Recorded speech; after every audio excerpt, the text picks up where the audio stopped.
Hello প্রিয় বন্ধুরা, তোমরা সবাই কেমন আছো? আশা করি তোমরা সবাই ভালো আছো। আমিও ভালো আছি। তো প্রিয় বন্ধুরা, আজকেও খুবই রোমান্টিক এবং মজাদার একটি গল্প নিয়ে চলে এলাম। তো প্রিয় বন্ধুরা, তোমরাও হেডফোন লাগিয়ে বাস বসে পড়ো গল্পটি শোনার জন্য। তার আগে হ্যাঁ, বলে নিচ্ছি, গল্প অবশ্যই টেনে টেনে শুনলে মজা পাবে না, তাই পুরো গল্পটি শুনলে তোমরা অনেক আনন্দ পাবে। এই জন্যই হেডফোন লাগিয়ে বসে পড়ো গল্প শোনার জন্য। আর হ্যাঁ, হাতের কাছে রুমাল বা টিস্যু রেখে দিয়েও তোমাদের বেশ কাজে আসবে। তো চলো বন্ধুরা, গল্প শুরু করা যাক। তো বন্ধুরা, আমার নাম হচ্ছে ইয়াসমিন। আমি গ্রামে থাকা একটি গৃহস্থ মানুষের মেয়ে। আমার বাবা কৃষিকাজ করতেন। কৃষিকাজ করলেও আমাদের কিন্তু বেশ জমাজমি ছিল। পুরো একটা গৃহস্থী ছিল। আমার মা ছিলেন গৃহিণী। আমরা এক ভাই এক বোন। আমি হলাম ছোট। আমার ভাইয়া বিয়ে করে ফেলেছে। আমার ভাইয়া হচ্ছে ইটালি প্রবাসী। নতুন নতুন বিয়ে হয়। ভাইয়া কিন্তু এখন পর্যন্ত ভাবিকে তার কাছে নিয়ে যেতে পারেননি। অন্যদিকে আমার ভাবি ছিল বেশ লেখাপড়ুয়া। একটা বেসরকারি কোম্পানিতে চাকরিও করতেন। বেশ বড় পোস্ট ছিল তার, খুব ভালো স্যালারিও ছিল। তাই ভাইয়া বিয়ে করার 2 মাস পরে চলে গেছেন। সেই চাকরির সুবাদে ভাবি কিন্তু শহরেই বসবাস করেন। ভাবি শহরের মেয়ে ছিল, কিন্তু লেখাপড়ায় রূপে গুণে প্রচণ্ড বুদ্ধিমতী। অন্যদিকে খুবই কোমল হৃদয়ের মানুষ। যাকগে প্রিয় বন্ধুরা, আমি ছিলাম স্কুলে পড়ুয়া মেয়ে। এখন আমার বাবার কথা হচ্ছে আমাকে শহরে থেকে খুবই ভালো স্কুলে লেখাপড়া করাবে। তো যাক, আমি বাবার কথা অনুযায়ী চলে এলাম। শহরে এসেই ম্যাট্রিকটা দিলাম। এখানে ভাবির সঙ্গেই বসবাস করছি। ভাইয়া ভাবিকে রীতিমধ্যে বলে দিয়েছে, তোমার যা যা গোছগাছ করার করে নিও। আমি কিন্তু তোমার কাগজপাতি কমপ্লিট হলে তোমাকে নিয়ে আসবো। তবে হ্যাঁ, কিছুটা দিন বাড়িতে থেকেই নাও। যেহেতু একটা জব করছো। তাদের মধ্যে কথাবার্তায় সমঝোতা ছিল। কোনো রকম কোনো কিছু নিয়েই তাদের মধ্যে কখনোই ঝগড়া বাসতো না। ভাইয়া বিয়ে করেছে, মোট 1.5 বছর হয়েছে। 2 মাস থেকে গিয়েছে। ভাবির কোনো অভিযোগ ছিল না ভাইয়ার প্রতি। যাক, আমি ভাবির এখানে আসার পর শহরে এখানে থেকে লেখাপড়া কন্টিনিউ করতে থাকলাম। তো ভাইয়ার ভাবি বেশ রাতে প্রতিদিনই কথাবার্তা বলতো। আমার কানে প্রায় সময় সমস্ত কথা আসতো। মাঝে মধ্যে আমার কানে অনেক সুন্দর সুন্দর কথা ভেসে আসতো। তো আমি একটু অদ্ভুত হয়ে যেতাম কথাগুলো শুনে শুনে। যাক, এভাবেই তো চলছিল আমার সুখে শান্তিতে ভরা জীবন। ভাবি অন্যদিকে আমাকে প্রচণ্ড টেক কেয়ার করতেন। আমায় অনেক ভালোবাসতো সে।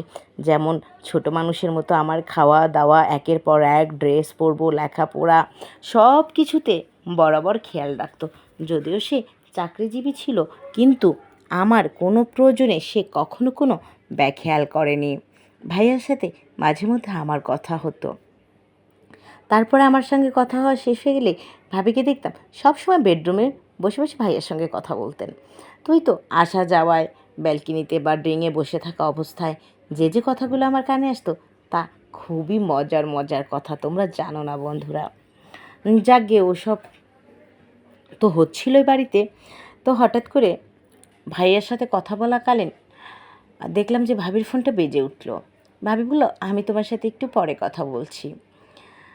কোমল ফোন দিচ্ছে। বলল, ঠিক আছে। কোমল ছিল আমার ভাবির ভাই। যাই হোক, কোমলের ফোন রিসিভ করল। ওপার থেকে কোমল বলল যে, দিদি ভাই, আমি তো আসতেছি শহরে। তোমার ওখানে কয়টা দিন থাকবো। মা বলেছে তোমাকে একটু দেখতে যেতে। তখন আমার ভাবি বলল, ঠিক আছে, আসবি, ফোন করার কি আছে, চলে আয় না। তাছাড়া তুই আসলে ভালোই লাগবে, খারাপ লাগবে না। তো যাই হোক, রাতে কথা হলো। পরের দিন তো সকাল সকাল কোমল একদম হাজির। সকাল সকাল বলতে একেবারে সকালে না। আমি কলেজে গেলাম, আসলাম। ও দুপুরের পরে পরে এসেছিল। ভাবি ছিল তখন তার অফিসে। আসার পর কোমলের সঙ্গে আমার অনেক কথা হলো। সেই তো বিয়ের পর 2বার দেখা হয়েছিল কোমলের সঙ্গে। কোমল ছিল অনেক ফর্সা, আর উচ্চতা ছিল 5 ফিট 10 ইঞ্চি। কোমল এখনও লেখাপড়া করে, ও হচ্ছে একটা ইউনিভার্সিটিতে পড়েন, মেধার দিক দিয়ে প্রথম স্থান লাভকারী। যাই হোক, ওর সাথে অনেকটা কথাবার্তা বললাম। বলার পরে আমি বললাম, কোমল বসো, আমার ভাবি তো এখনও আসেন নাই। বলল, হ্যাঁ বসতেছি। বললাম, ফ্রেশ হয়ে আসো, বাড়িতে যা আছে আমি তোমায় খেতে দিয়ে দিচ্ছি। তো ফাইনালি আমি কোমলকে খেতে দিলাম। কোমল আমার সাথে কথা বলতে বলতে একটু আমার দিকে কেমন কেমন করে যেন তাকাচ্ছে। আমি বললাম, কি ব্যাপার কোমল, এর আগে আমাকে কখনো দেখোনি? কোমল উত্তরে বলল, দেখেছি তো, কিন্তু আজকের মতো করে কখনো দেখিনি। তোমাকে আজকে দেখতে খুবই দারুণ লাগছে। আমি বললাম, তাই? ভালো তো, ঠিক আছে বসো, ফ্রেশ হয়ে এসো, আমি তোমায় নাস্তা দিচ্ছি। আপাতত কোমল আমাকে বলল, নাস্তা এখন খাবো না, দুপুর তো গড়িয়েই এলো, এখন বরঞ্চ খাবার খাবো। আমি বললাম, ভালো, আমিও খাইনি, এসে দুজন একসঙ্গে খাই।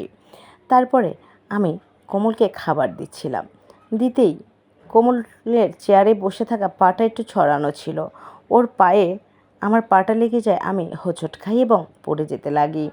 আর কোমল আমাকে ধরে ফেলে। ও আমার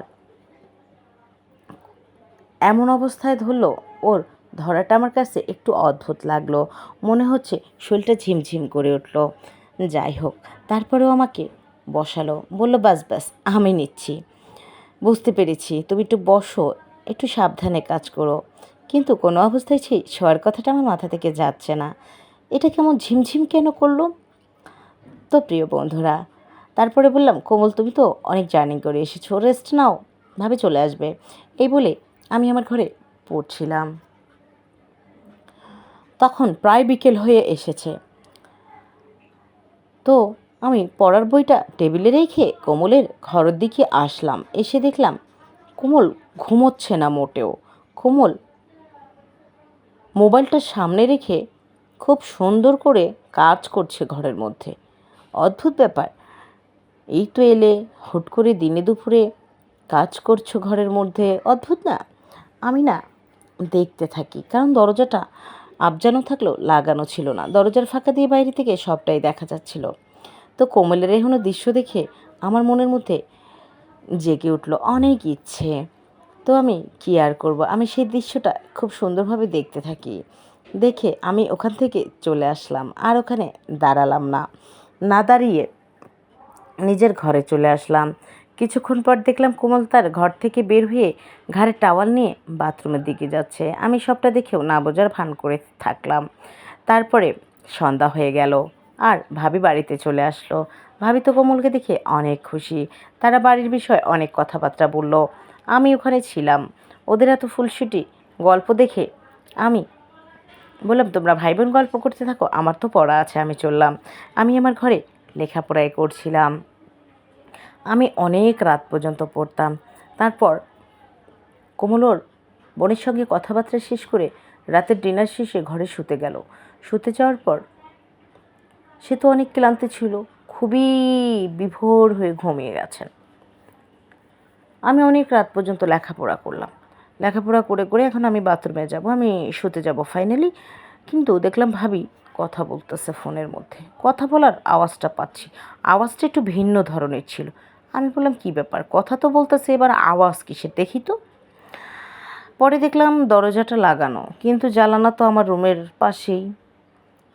তো জানালায় যেয়ে দেখি জানালার পর্দাটা দেওয়া ছিল না, তবে জানলাটা চাপানো ছিল। ভাবি তো খুব সুন্দর করে ভাইয়ার সাথে কথা বলতেছে, আর খুব সুন্দর করে নিজেকে প্রদর্শন করেছে। নিশ্চয়ই তোমরা বুঝতে পেরেছো প্রিয় বন্ধুরা, নিজেই নিজেকে অনেক সুন্দর করে করে প্রস্তুত করে নিয়েছে। আর খুব কষ্ট হচ্ছে একা একা তার কাজ করতে, ঘেমে গেছে, ক্লান্ত হয়ে গেছে। বেশ কিছুটা সময় এটা দেখতে লাগলাম। দেখে দেখে দেখে দেখে আমি তো চোখ পুরো আটকিয়ে গেল আমার। আমি পুরো বিষয়টাকে উপভোগ করলাম, খুবই আনন্দ লাগছিল আমার। কিন্তু আমার মাথার মধ্যে ওই একটা বিষয়ই ঘুরে বেড়াচ্ছিল, ভাল লাগছিল না। পরে প্রায় অনেকটা সময় 2-0 মিনিট ধরে এটা আমি নিজেই দেখেছি। তারপরে সে কখন শুরু করেছে সেটা তো আমি বলতে পারবো না। যাই হোক, আমি সেখান থেকে চলে গেলাম বাথরুমে। যাওয়ার পরে দেখি যে আমার কাপড় চোপড়গুলো তো সেই নিশ্চয়ই তোমরা বুঝতে পেরেছো বন্ধুরা। ইউটিউবের অনেক কড়া নিয়ম থাকার কারণে আমি তোমাদের অতটা খুলে বলতে পারছি না, তোমরা বুঝে নিও। তারপরে আমি সুন্দর করে ফ্রেশ হলাম, হয়ে ঘরে আসলাম। আসার পর মোবাইলটা হাতে নিলাম। নেওয়ার পর আমি নিজে নিজে অনেক সুন্দর করে চেষ্টা করলাম কাজ করার। আমি মোবাইলটা হাতে নিয়ে ওই সব মুভি দেখছিলাম। মুভিগুলো না, ওই 3-4টা মুভি বাছাই করতে করতে খুব দারুণ একটা মুভি আমার সামনে আসলো। সেটাতে মানে এমন কোনো দৃশ্য নাই বা এমন কোনো নাই যেটা বাদ দিছি, সেটাই দেখতে আমার কাছে খুব ভালো লাগলো। এবং আমার ইচ্ছে আরও বেড়েই চললো। তখন আমি ওই মুভিটা দেখতে থাকলাম। মুভিটা দেখে সত্যি আমি অনেকটা আনন্দ পেয়েছিলাম এবং আমার জন্য খুব সহজ হয়ে গেছিল। তারপরে আমিও মোবাইলে সবটা দেখে একদিকে আমি মোবাইলে মুভি দেখছিলাম, অন্যদিকে আমি খুব সুন্দর করে আমার নিজের কাজগুলো করছিলাম। তো একটা ফাইনালি কাজ করলাম। সেদিন আমার ফার্স্ট দিন ছিল। তো যাক, আমার অনেক ভালো লাগে। আমি কাজটা ফাইনালি করে নিই, নিজেকে নিজে শান্ত করে ফেললাম। করার পরে সেই রাতের বেলায় আমি খুব দারুণভাবে গোসল করে আসলাম। গোসল করে ফ্রেশ ট্রেশ হয়ে আমি শুয়ে ঘুমিয়ে পড়লাম। তো যাক, 2 দিন আমরা এভাবেই কাটিয়ে দিলাম। 2 দিনের মধ্যে আমার শরীরটা একটু হালকা ক্লান্ত ছিল, লেখাপড়ার চাপটাও বেশি ছিল। তো আমি একটু ক্লান্ত হয়ে 2 দিন খুব ভালোভাবে ঘুমিয়ে নিয়েছি।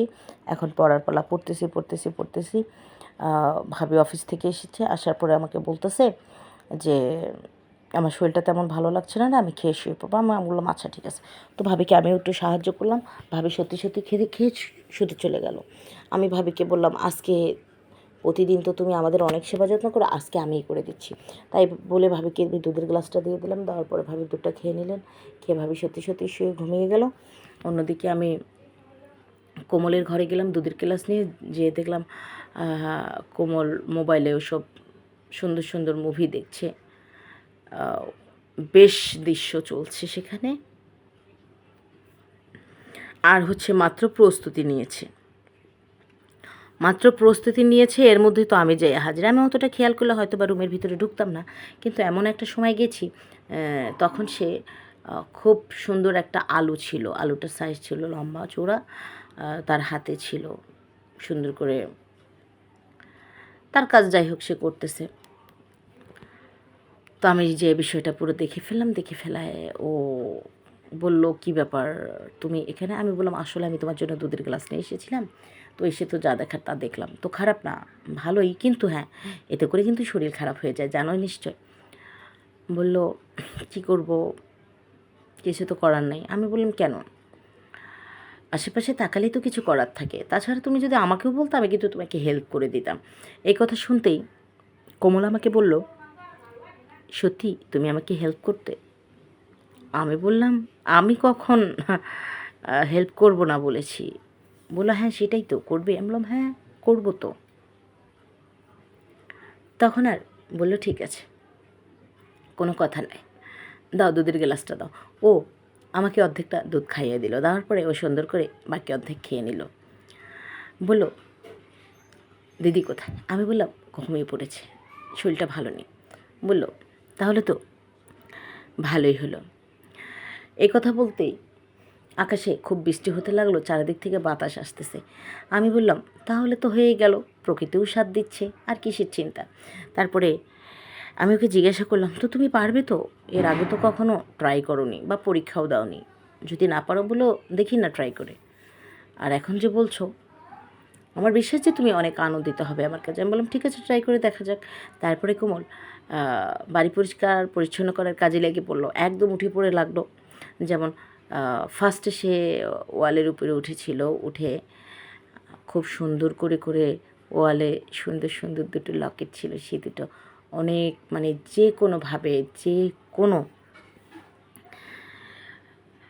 যেভাবে তার আর কি ইচ্ছে হয়েছে, অনেক সুন্দর করে সে সেটাকে ঘষে মেজে অনেক সযত্নে পরিষ্কার করলো। আমি সত্যি অনেক মুগ্ধ হয়ে গেছি তার কাজ দেখে। তারপরে ওয়ালের এপিঠ ওপিঠ সে ঘুরে ঘুরে ঘষে ঘষে মেজে মেজে অনেক সুন্দর করে পরিষ্কার করলো। আমি তার এই কাজে আরও খুশি হয়ে যাই এবং রাতুলকে আমি আমার মতো করে সাহায্য করি ওর কাজগুলো কমপ্লিট করার জন্য। তারপরে আমি নিজ থেকে রাতুলকে বলি, তুমি তো অনেক কাজ করে নিয়েছো, এবার আমিও একটু করি। বলল, কি করবে? আমি বললাম, কেন, বাড়ির কাজই তো করব। দাও, আমি পিলাকে খুব সুন্দর করে ঘষে ঘষে ডলে ডলে পরিষ্কার করে দিচ্ছি। তারপরে আমি খুবই সুন্দর করে ওর পিলোকে ঘষে ঘষে মেজে মেজে পরিষ্কার করে দিলাম। তাও আবার এই যে কথা বলছি না, এটা দিয়ে, বুঝলে তো তোমরা, নিশ্চয়ই বুঝতে পেরেছো। তো প্রিয় বন্ধুরা, এভাবে অনেকটা সময় যাওয়ার পরে আমি ওর কাজটা খুবই সযত্নে করে দিলাম। ও অনেক খুশি হয়ে গেল। তারপরে আমরা দুজন মিলেই ফ্লোর পরিষ্কার করা কাজে লেগে পড়লাম। ওকে আমি পিলো পরিষ্কার করে দিচ্ছিলাম, আর ও আমাদের ফ্লোরটাকে পরিষ্কার করে দিচ্ছিল। এভাবেই বেশ 4-0 মিনিট ধরে আমরা দুজন এই বাড়ি পরিষ্কার পরিচ্ছন্নর কাজ চালিয়ে যাই। আর এতে করে ও অনেক খুশি হয়, আমি অনেক খুশি হই। কিন্তু যখন ফার্স্টে ফ্লোরের মোছা যে লাঠিটা ছিল, যখন শুরু করা হলো ফ্লোর মোছা, তখন কিন্তু আমার একটু সমস্যা হয়েছিল। কিন্তু পরবর্তীতে আর সমস্যা হয়নি, বাস 2-1 মিনিট পরেই ঠিক হয়ে গেছিলো। তারপর থেকে খুব সুন্দর করেই আমরা এই বাড়ি পরিষ্কার করার কাজ, ও এখানে 14 দিন ছিল, কোমল 14 দিন ছিল। আমরা 14 দিনই খুবই মিলেমিশে ও আর আমি অনেক অনেক সুন্দর করে গুছিয়ে গাছিয়ে বাড়ি পরিষ্কার পরিচ্ছন্নের কাজটা করতাম। তো প্রিয় বন্ধুরা, কোমল আমাকে বলল, কালকে তো চলে যেতেই হবে, আর তো থাকতে পারছি না, তবে হ্যাঁ, আবার আসব। তবে আজকের রাতটা কিন্তু শুধু আমাদের হবে। আমি কোমলকে বললাম, আমার কিন্তু খুব কষ্ট হচ্ছে, তুমি এভাবে চলে যাবা, আজকের রাতটা আমাদের হোক। আমি শুধু এটা চাই না, আমি চাই আগামী জীবনে প্রত্যেকটা রাত দিন আমাদের হোক। তখন কোমল আমাকে বলল, তা তো অবশ্যই। তারপরে আমরা সেদিন রাতে একসঙ্গেই বাড়ির কাজের জন্য প্রস্তুতি নেই যে আজকে আমরা খুবই খুবই ভালো করে এবং পরিষ্কার পরিচ্ছন্নতার সঙ্গে বাড়ির কাজ দুজনে কমপ্লিট করব। যাই হোক, এতদিন ভাবের চোখে কিছুই পড়েনি, কিন্তু আমরা খুব সুন্দর করে যখন বাড়ির কাজে এতটাই ব্যস্ত ছিলাম, কিন্তু ভাবের চোখে আমরা এসে গেলাম। আসার পরে ভাবি আমাদের দুজনকেই জিজ্ঞাসা করলো, তোমরা যে এভাবে কাজ করছো, এটা কি ঠিক? আমি মাথাটা নিচু করে রাখলাম। ভাবি আমাকে বলল, এটা কোনো কথা নয়, আমি তোমাদেরকে নিয়ে বাড়িতে কথা বলবো, যাতে তোমরা দুজন বিয়ে শাদী করে এক হয়ে যেতে পারো। তাই আমরা অনেক খুশি হয়ে গেলাম। অন্যদিকে আমার বাবা একটু কষ্ট পেলেও, বাবা ভেবেছিল একটু আত্মীয় বাড়াবে অন্য জায়গায় আমাকে বিয়ে দিয়ে, তা তো আর হলো না। আমাদের পছন্দকে প্রাধান্য দিয়ে আমাদের দুজনার বিয়ে ফিক্সড করে দেয়। ভাইয়া এলেই বিয়ে। তারপর থেকে আমরা একসাথে থাকতে লাগলাম, আর আমাদের জীবনটা খুবই খুবই হ্যাপি চলতে থাকে। তো প্রিয় বন্ধুরা, গল্প তোমাদের কেমন লাগলো? আশা করি অনেক অনেক ভালো লেগেছে। তো ইউটিউবের অনেক কড়া নিয়ম থাকার কারণে খুলে গল্প বলতে পারি না, তোমরা একটু বুঝে নিও। আর গল্প ভালো লাগলে like, comment, share and subscribe করে আমার পাশে থেকো। নিত্য নতুন গল্প সবার আগে পাওয়ার জন্য পাশে থাকা নোটিফিকেশন বেলটি বাজিয়ে রেখো। আজকে বিদায় নিচ্ছি, দেখা হচ্ছে পরবর্তী নতুন গল্পের সাথে। সেই পর্যন্ত সবাই ভালো থেকো, সুস্থ থেকো। Bye bye and take care.